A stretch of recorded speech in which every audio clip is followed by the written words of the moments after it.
ઘરની સવારે જોખમી થઈ ગઈ। अहमदाबाद में हुए बड़े विमान हादसे के बाद पूरे देश के तमाम हवाई अड्डों पर हाई अलर्ट जारी कर दिया गया है।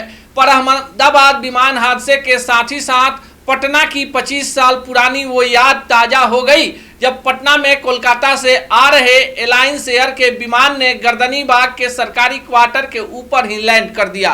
यानी बड़ा विमान हादसा हो गया और इस विमान हादसे में 66 लोगों ने अपनी जान गंवा दी। आपको बताएं कि पटना में 17 जुलाई 2000 की वो मनहूस तिथि थी। सुबह के 7:30 बजे का समय था जब फ्लाइट संख्या 7412 पटना एयरपोर्ट पर लैंड ही करने वाला था। एयरपोर्ट से महज आधे किलोमीटर से भी कम की दूरी पर विमान हिला, डगमगाया और क्वार्टर संख्या 32/A यानी जहां अभी वर्तमान में कमला नेहरू उच्च विद्यालय है उसी के ऊपर गिर गया। विमान में कुल जो सदस्य थे 55 यात्री थे, 6 क्रू मेंबर थे और इस दुर्घटना में 5 लोगों की मौत हो गई जो अपने सरकारी क्वार्टर में बैठकर सुबह के धूप का आनंद ले रहे थे। इसमें गृह विभाग के एक सचिव स्तर के अधिकारी भी शामिल थे। पटना में हुए विमान दुर्घटना के बाद बताया गया कि पटना एयरपोर्ट जो है वो खतरनाक एयरपोर्ट में शामिल है। पटना एयरपोर्ट का विस्तारीकरण किया गया है, लेकिन जो जानकार और मीडिया रिपोर्ट बता रहे हैं कि रनवे की जो लंबाई है वो 8000 फीट होनी चाहिए, लेकिन पटना एयरपोर्ट के रनवे की लंबाई जो है 6800 फीट है। आपको बताएं कि एयरपोर्ट से सटा हुआ रेलवे लाइन है और दक्षिण साइड में फुलवारी शरीफ इलाके में बूचर खाना है, जिसके कारण पंछियों का झुंड आसमान में टकराते रहता है। खबर की माने तो पिछले कुछ वर्षों के ही आंकड़े को आज बिहार के तमाम अखबारों ने छापा है, जिसमें 56 बार चिड़िया फंसने के कारण विमान की इमरजेंसी लैंडिंग कराई गई है।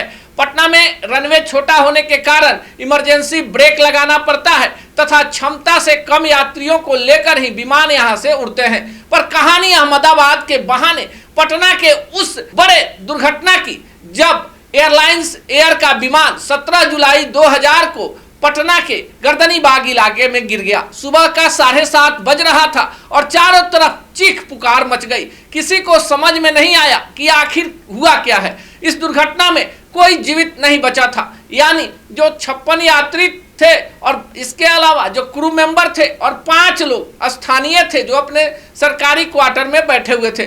बगल में खटाल था, कई सारे जानवर भी मर गए थे। इस दुर्घटना के बाद तमाम एजेंसियां सक्रिय हुई थी और माना गया था कि तकनीकी कारण से पुराना विमान होने के कारण उसका इंजन एकाएक बंद हो गया था। हालांकि जो मुख्य जांच रिपोर्ट है आज तक सार्वजनिक नहीं की गई। पटना एयरपोर्ट को देश के सबसे खतरनाक एयरपोर्ट में रखा गया है। हाल ही में पटना एयरपोर्ट का विस्तारीकरण किया गया है, पर रनवे की लंबाई महज 6800 मीटर ही है, जो तय मानक के हिसाब से काफी कम है।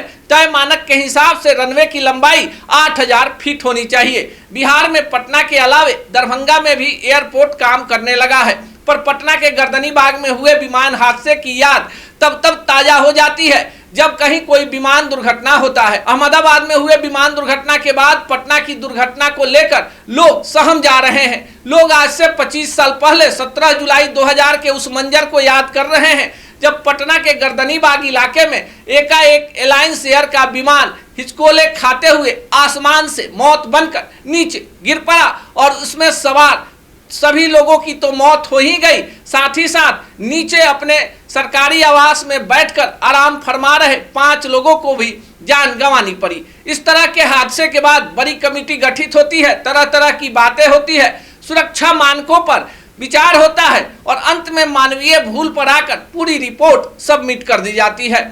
अब एक बड़ा सवाल है कि अपने देश में हवाई यात्रा कितनी सुरक्षित है, जबकि बदले माहौल में सबसे ज्यादा लोग हवाई यात्रा को ही अपने समय की बचत और सुरक्षा के ख्याल से सबसे सुरक्षित मानते हैं। अहमदाबाद के बहाने पटना की पुरानी यादों को ताजा करते हुए लोग पटना एयरपोर्ट की सुरक्षा पर भी सवाल उठा रहे हैं। बाकी आप क्या सोचते हैं कमेंट बॉक्स में जरूर बताएं। सच टॉक का ये वीडियो आप लोगों को कैसा लगा कमेंट करके जरूर बताएं। साथ ही साथ अपने दोस्तों से शेयर करना इस वीडियो को ना भूलें। और हमारा 25 लाख का परिवार फेसबुक पे है, फॉलो बटन पे क्लिक करके जो है आप उससे जुड़ सकते हैं। यूट्यूब पे भी लगभग 25 लाख का परिवार है हमारा, उस पे भी जो है सब्सक्राइब बटन पे क्लिक करके आप जुड़ सकते हैं। साथ ही साथ इंस्टाग्राम और ट्विटर पे भी जो है आप फॉलो करना ना भूलें, तब जाके जो है आपको वीडियो का नोटिफिकेशन सबसे पहले मिलेगा।